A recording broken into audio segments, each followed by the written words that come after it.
আসসালামু আলাইকুম। বিসিএস কঠিন প্রশ্ন ব্যাখ্যাসহ সহজ সমাধান চতুর্থ ক্লাসে আপনাদের স্বাগতম। বরাবরের মতো আমি আছি তৌফিকুন নূর ফরিদ, সহকারী প্রকৌশলী হিসেবে আছি পাওয়ারগ্রিড বাংলাদেশে, আর 46তম বিসিএসে প্রশাসন ক্যাডারে সুপারিশপ্রাপ্ত। মূলত আজকে আমরা 50তম বিসিএস প্রিলিমিনারিতে আইসিটি সাবজেক্টে আসা কঠিন কিছু প্রশ্ন, যেগুলো হচ্ছে সবার আসলে জানা খুব ডিফিকাল্ট, ওইগুলো অনেক বিস্তারিত ব্যাখ্যা সহ জানব, যে ব্যাখ্যাগুলোর মাঝখান থেকে পরবর্তী বিসিএসগুলোতে প্রশ্ন আসা অস্বাভাবিক কিছু না। প্রথম যে প্রশ্নটা হচ্ছে, আপনার পার্সোনাল কম্পিউটারে পিসিতে কোনো একটা প্রোগ্রাম বলতে বোঝানো হয় যে কোনো একটা, আপাতত ধরে নিতে পারি অ্যাপস বা কোনো একটা সফটওয়্যার, কর্মক্ষমতা বৃদ্ধির জন্য কোন কাজটি করা সর্বোত্তম বলে আপনি মনে করেন? যেহেতু এখানে আমরা সার্বিক পিসির ক্ষমতা বাড়াচ্ছি না, মানে পিসির ক্ষমতা আমরা বৃদ্ধি করব না, আমরা একটা প্রোগ্রামকে দ্রুততর করব, বর্তমানে যেভাবে সে কাজ করতেছে তার চেয়ে দ্রুত গতিতে তাকে কাজ করানোর চেষ্টা করব। এটা কিভাবে করানো যেতে পারে? ফার্স্টই হচ্ছে প্রোগ্রামটির জন্য এমন একটা অ্যালগোরিদম তৈরি করা যা অ্যাসিম্পটোটিক্যালি ফাস্টার, বা পিসির কনফিগারেশন উন্নত করা, খুব দ্রুত গতির ইনপুট আউটপুট ডিভাইস লাগানো। এখন দেখেন, আমরা যদি পিসির কনফিগারেশন বাড়াই, মানে হচ্ছে পিসিতে প্রসেসর Core i5 থেকে Core i7 লাগাই, পিসির দক্ষতা বাড়বে কিন্তু প্রোগ্রামের দক্ষতা বাড়বে না। আর দ্রুত গতির ইনপুট আউটপুট ডিভাইস লাগানো হইলেও কম্পিউটারের যে প্রসেসিং পাওয়ারটা বাড়তেছে, কিন্তু প্রোগ্রাম দ্রুত গতির হবে এটার কোনো নিশ্চয়তা নাই।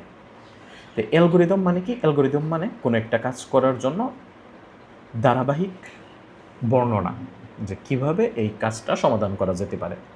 আপনি সহজে বোঝেন যে আপনি আলু সিদ্ধ করবেন, 10টা আলু সিদ্ধ করবেন, মানে আপনি একটা আলু সিদ্ধ করলেন, ওইটাকে ধুয়ে গরম পানিতে দিলেন, এরপরে আরেকটা ছিললেন, তারপরে ওইটাকে গরম পানিতে দিলেন, আবারও আরেকটা নিয়ে গরম পানিতে দিলেন। এভাবে যদি আপনি করেন, এটা একটা অ্যালগোরিদম, যে এই কাজটা আপনি এই ধাপে ধাপে করছেন। এখন এই অ্যালগোরিদম ফলো না করে আপনি যদি এটা করেন, সবগুলা 10টা আলু একসাথে ছিললেন, একসাথে ধুইলেন, তারপরে একসাথে সিদ্ধ হতে বসাইলেন, তার মানে দ্বিতীয় কাজটা স্বাভাবিকভাবে ন্যাচারাল সেন্সে মনে হয় যে দ্রুত গতিতে হবে। ওই জিনিসটা হচ্ছে অ্যাসিম্পটোটিক্যালি ফাস্টার। তো পৃথিবীতে অনেক অ্যালগোরিদম আছে, এগুলো হচ্ছে কম্পিউটার সায়েন্সের বিষয়। আমি পরবর্তীতে, যেহেতু আমি কম্পিউটার সায়েন্সের, যখন আপনাদের জানার প্রয়োজন হবে তখন ওইগুলো বোঝাবো। তো এইটুকু জেনে রাখতে পারি, মানে কিছু অ্যালগোরিদম আছে যেগুলো কনস্ট্যান্ট টাইমে কাজ করে, খুব দ্রুত গতিতে কাজ করতে পারে, মানে ইনপুটের উপর, মানে 10টা আলু সিদ্ধ করব আর 100 আলু সিদ্ধ করব, এক্ষেত্রে ইনপুট আমার বেড়ে যাচ্ছে, মানে আলুর সংখ্যা বেড়ে যাচ্ছে। এবং যদি গ্যাসের এতে একই তাপ দিই, তাহলে কিন্তু কনস্ট্যান্ট টাইম নাও লাগতে পারে, কিন্তু তাপ বাড়াইয়ে দিলে কনস্ট্যান্ট টাইমে এটা পসিবল। তো কনস্ট্যান্ট টাইমে যেগুলো কাজ করতে পারে এগুলো সবচেয়ে দ্রুতগতির ফাংশন, এরপর লগারিদমিক টাইম, এরপর হচ্ছে বর্গমূল square root time, linear arithmetic time, that means order of n log n. এগুলো পরবর্তীতে order of n log n, মানে অ্যাসিম্পটোটিক্যালি এগুলো অ্যানালাইসিস করা হয়। কোয়াড্রেটিক মানে দ্বিঘাত সমীকরণ, কিউবিকগুলো হচ্ছে order of n cube, exponential. আর সবচেয়ে খারাপ যে অ্যালগোরিদমগুলো আছে এগুলো হচ্ছে ফ্যাক্টোরিয়াল টাইমে কাজ করে। এগুলো নিয়ে পরবর্তীতে জানার আমরা চেষ্টা করব। আপাতত ধরে নেই যে 2, 3, 4 এই 4টা সংখ্যা সিরিয়াল ওয়াইজ দেওয়া ছিল। এখন আপনাকে 4 একটা সংখ্যা, এটাকে খুঁজে বের করতে দিছে। এখন আপনি যদি এটাকে লিনিয়ার সার্চ করলে আপনি প্রথমে এটার সাথে তুলনা করতেন, এটার সাথে তুলনা করতেন, এরপরে এইখানে গিয়ে আপনি পাইতেন, মানে প্রতিটা জিনিস আপনাকে খুঁজে বের করতে হইতো। কিন্তু আপনি যদি এখানে বাইনারি সার্চ করতেন 2, 3, 4, তখন আপনি মাঝখানের সংখ্যাটাতে আসতেন, দেখতেন মাঝখানের যে আগের সংখ্যাগুলো ছোট, মানে আমি যে সংখ্যাটা খুঁজতেছি এই সংখ্যার চেয়ে সামনের সংখ্যাগুলো ছোট, নাকি সংখ্যাগুলো বড়, পরের সংখ্যাগুলো, মানে ছোট না বড়, ওইটা অ্যানালাইসিস করে। যেহেতু 4 3-এর চেয়ে এই সংখ্যার চেয়ে বড় হইলে আমরা পরবর্তীতে যাব, আর আমি যে সংখ্যাটা খুঁজতেছিলাম এটা যদি ছোট হইতো তাহলে সামনের অর্ধেকে খুঁজব। ওইগুলো হচ্ছে বাইনারি। তো তখন খুঁজতে পাওয়ার যে কাজটা ওইটা সহজ হয়ে যায়। যে লিনিয়ার সার্চের তুলনায় বাইনারি সার্চ ওইটা আরও দ্রুতগতির, অ্যাসিম্পটোটিক্যালি ফাস্টার অ্যালগোরিদম।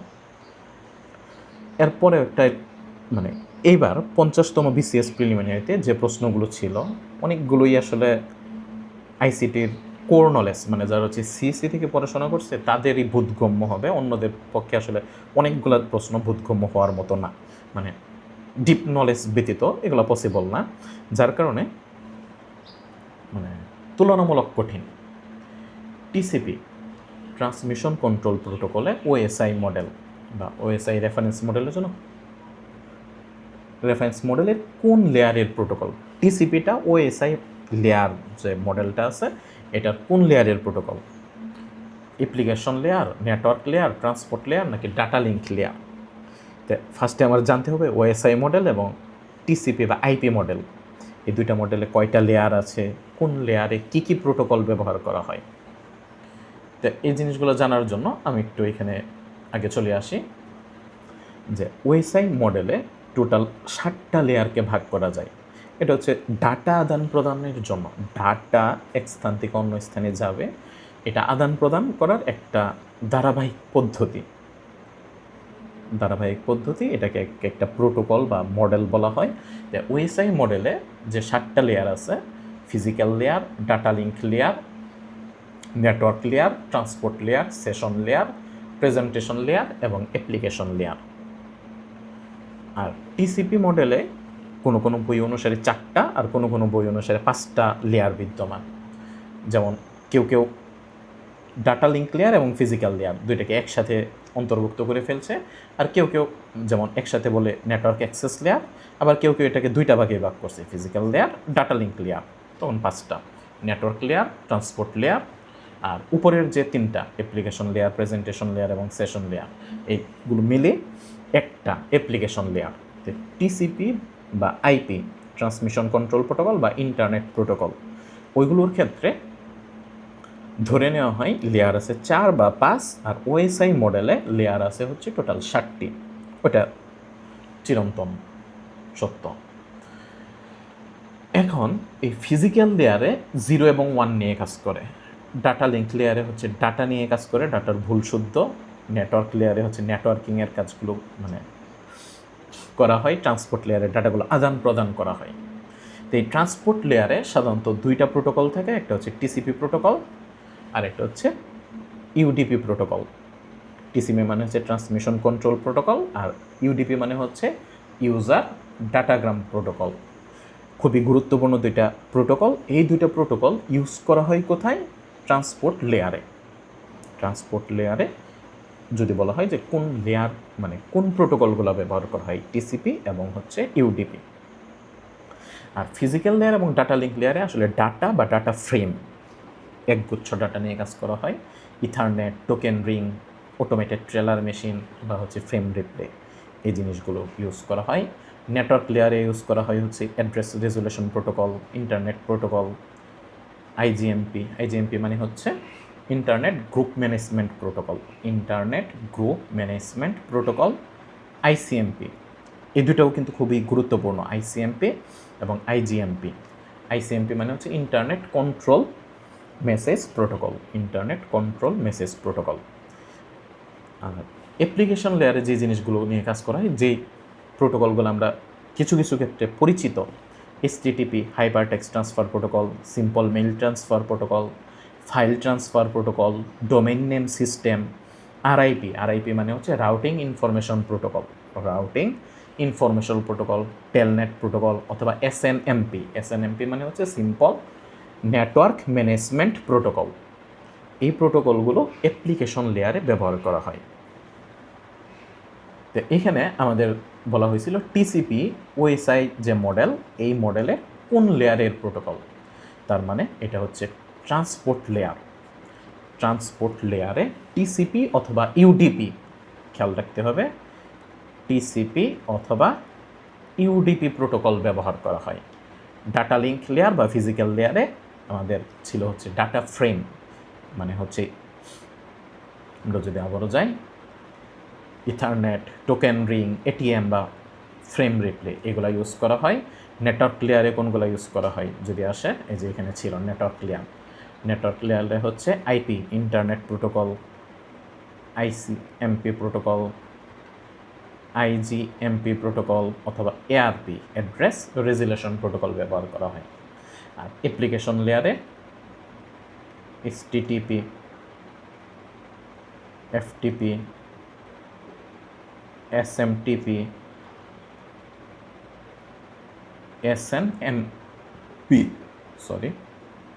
এসএনএমপি প্রোটোকল,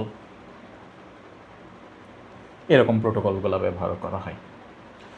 তো মনে রাখার সুবিধার্থে আমি একটা চার্ট দিয়ে দিছি ফিজিক্যাল লেয়ার, যে ফিজিক্যাল লেয়ারটা কী নিয়ে কাজ করে।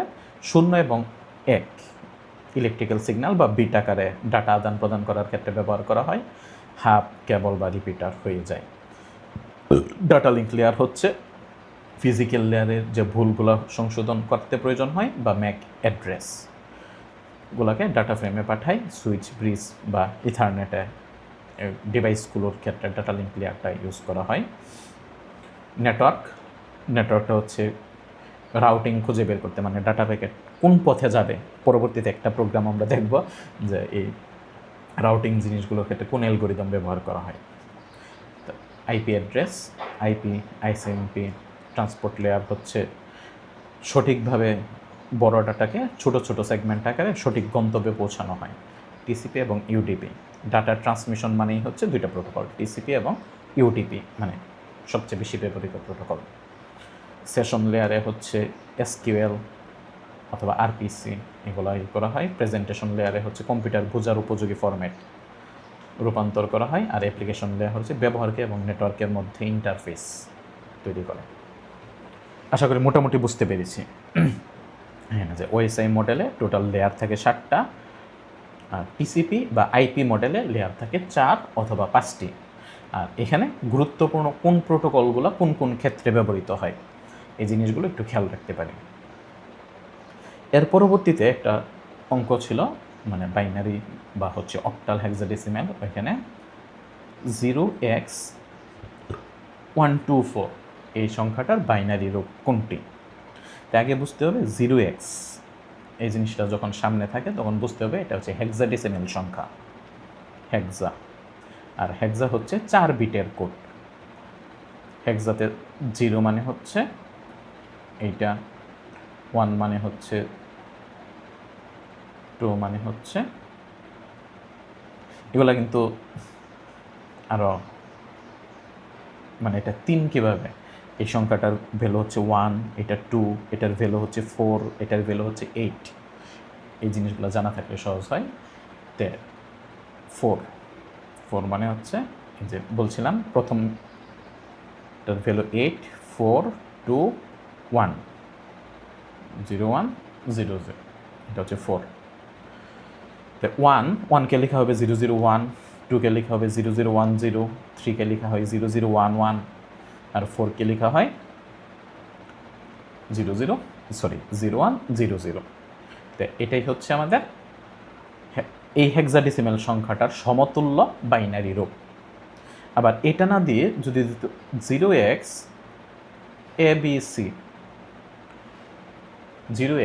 ABC এটার বাইনারি রূপ কোনটা, তো আমার খেয়াল রাখতে হবে এ মানে হচ্ছে 10, 10 বানাইতে হলে 8 আর 2 10, যে দুইটা নিচ্ছে এই দুইটা আছে আর বাকিগুলা 0। এটা হচ্ছে 10। বি মানে হচ্ছে 11, তো 11 বানাইতে পারবো 8 আর 3, তো 4-এর আমার প্রয়োজন নাই, 8 আর 3 11। বি মানে হচ্ছে 1011। সি মানে হচ্ছে 12, 8 আর 4 মিলে হচ্ছে 12, 1100। তার মানে এইটার সমতুল্য বাইনারি সংখ্যা হবে এ বি সি। নিজেরা একটু প্রকাশ করবেন 0xFD, এটাকে বাইনারিতে প্রকাশ করলে কত হইতো একটু প্র্যাকটিস করে ফেলবেন, তাহলে যে জিনিসটা হবে পরবর্তীতে প্রশ্ন আসলে নিজেরা আর কখনো ভুল করব না এই জিনিসটা। এটুকু খেয়াল রাখবো 0x এটা যদি সামনে থাকে এটা হেক্সাডেসিমাল সংখ্যা প্রকাশ করে এর পরের যে সংখ্যাটা থাকবে এটাকেই আমরা হেক্সাডেসিমাল সংখ্যায় রূপান্তর করব। এটা কিন্তু গুণ না 0x। আচ্ছা, এখন পর্যন্ত বিসিএসে অ্যালগোরিদম রিলেটেড কিছু কিছু প্রশ্ন আসছিল যেগুলো ছিল একটু কঠিন। যেমন কোনো একবার রাউন্ড রবিন অ্যালগোরিদম আসছিল, কোনো এক অ্যালগোরিদমের ক্লাসে আমরা সলভ করব। মোবাইল ফোন অপারেটররা কোন অ্যালগোরিদম ব্যবহার করে লোকেশন ট্র্যাক করে? Shortest path algorithm, nearest neighbour algorithm, triangulation algorithm নাকি এনক্রিপশন অ্যালগোরিদম? আমরা কিন্তু ইন্টারমিডিয়েট পর্যন্ত আইসিটির যে বই, এখানে কিন্তু কোনো অ্যালগোরিদম নাম ভিত্তিক, যেটা binary search algorithm, linear search algorithm, shortest path algorithm, digester algorithm, star algorithm, এরকম কোনো অ্যালগোরিদম আসলে আইসিটি একাদশ দ্বাদশ শ্রেণীর বইয়ে নাই। এটা টোটালটাই হচ্ছে সিএসসি 1-1 বা 1-2 ওইখানে গিয়ে মানুষজন পড়াশোনা করে। শর্টেস্ট পাথ অ্যালগোরিদম মানে হচ্ছে আমরা ঢাকা থেকে মনে করেন ময়মনসিংহ যাব, যে ঢাকা থেকে ময়মনসিংহ যাওয়ার অসংখ্য রাস্তা থাকতে পারে, এর ভিতরে কোন পথে গেলে আমার খরচ সবচেয়ে কম হবে অথবা কোন পথে গেলে দূরত্ব সবচেয়ে কম হবে, এটা যে অ্যালগোরিদম দিয়ে যাচাই করা হয় এটা হচ্ছে শর্টেস্ট পাথ অ্যালগোরিদম। মানে আমার একটা সোর্স থাকবে, আমার একটা ডেস্টিনেশন থাকবে, সোর্স থেকে ডেস্টিনেশনে সবচেয়ে কম খরচের বা কম দূরত্বের কোন পথ ব্যবহার করা যায়, এটা হচ্ছে শর্টেস্ট পাথ অ্যালগোরিদম।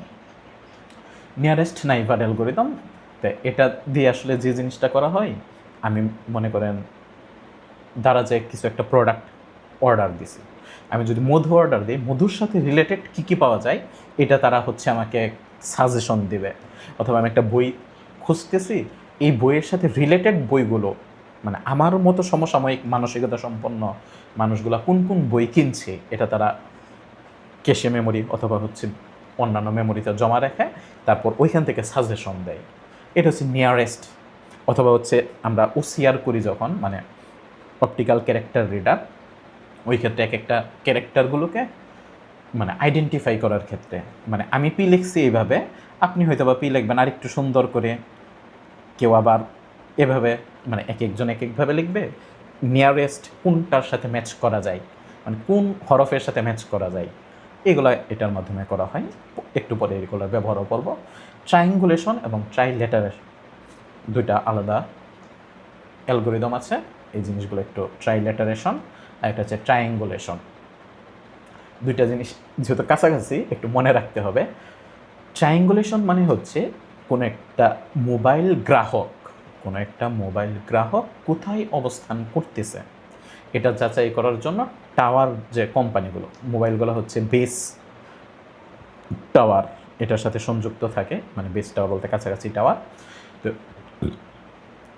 কোন টাওয়ার থেকে তাকে সেবা দেওয়া যাবে বা মোবাইল গ্রাহকের অবস্থান যাচাই করার জন্য তারা এই ট্রায়াঙ্গুলেশন মেথডটা ইউজ করে, যেটার মূল কাজ হচ্ছে কি, এই টাওয়ার থেকে একটা সিগন্যাল পাঠানো হবে, দেখা হবে এটা যাইতে যাইতে তার এনার্জির কতটুকু লস হয়েছে, কতটুকু সময় গিয়েছে, এখান থেকে একটা সিগন্যাল পাঠানো হয়েছে, তো এই সিগন্যালটা যেতে কতটুকু সময় লেগেছে এবং হচ্ছে কতটুকু শক্তির অপচয় হয়েছে, এটার ভিত্তিতে এই একটা ডিস্টেন্স জানা যায় এবং হচ্ছে কত অ্যাঙ্গেলে মানে সিগন্যাল যে রিসিভ করছে এই অ্যাঙ্গেলগুলাও নির্ণয় করা হয়।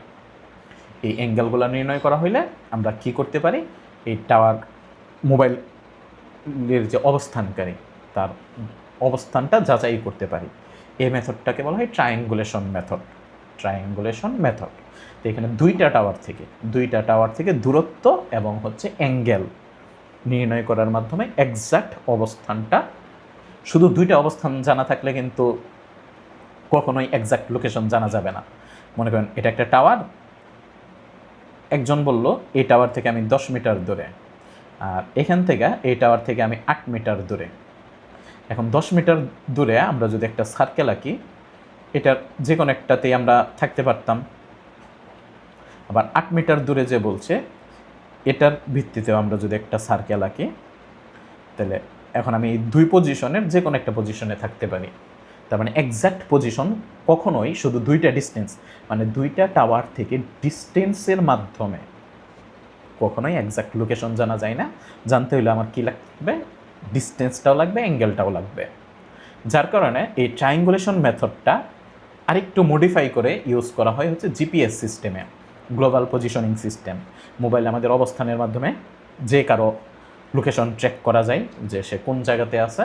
এটা করার জন্য 3টা satellite, satellite 1, satellite 2, satellite 3।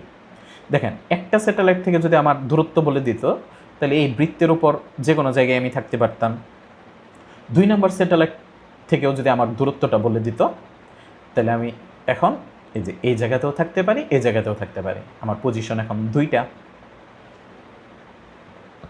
But 3 number একটা জায়গা থেকে যদি দেওয়া থাকতো তখন 3টা থেকে যেহেতু একটাই দূরত্বে ওইখানে একটা পয়েন্টই পাওয়া যাবে, যেটা হচ্ছে 3টা বৃত্তের উপরে অবস্থান করে অথবা হচ্ছে কমন এরিয়া। তো এখানে যে কমন ইন্টারসেকশন পয়েন্ট, এই কমন ইন্টারসেকশন পয়েন্টটাকে,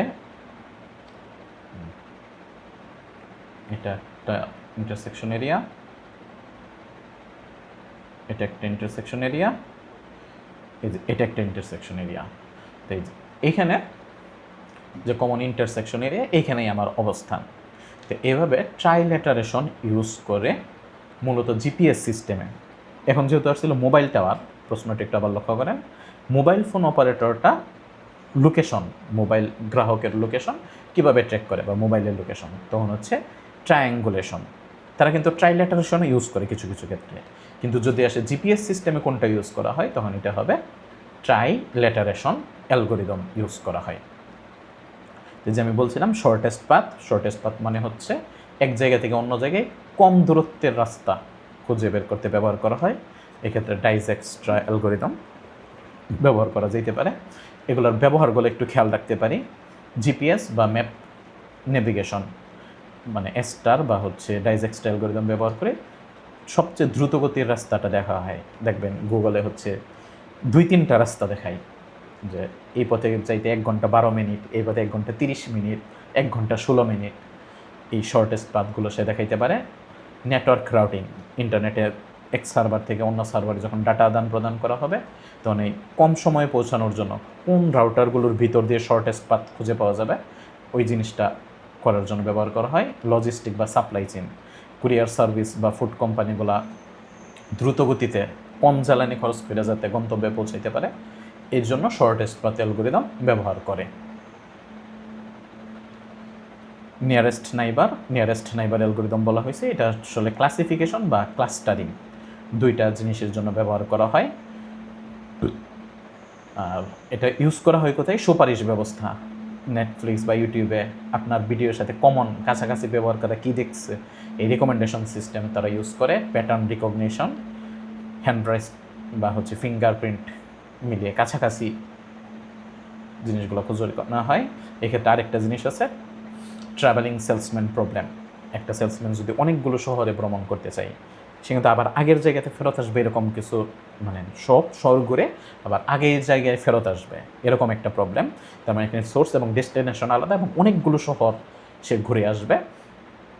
তখন সবচেয়ে কাছের শহরগুলো আগে আগে ভ্রমণ করে সে যদি ভ্রমণ পরিকল্পনা তৈরি করে ওই ক্ষেত্রেও নিয়ারেস্ট নাইবার অ্যালগোরিদম মানে ব্যবহার করা হয়।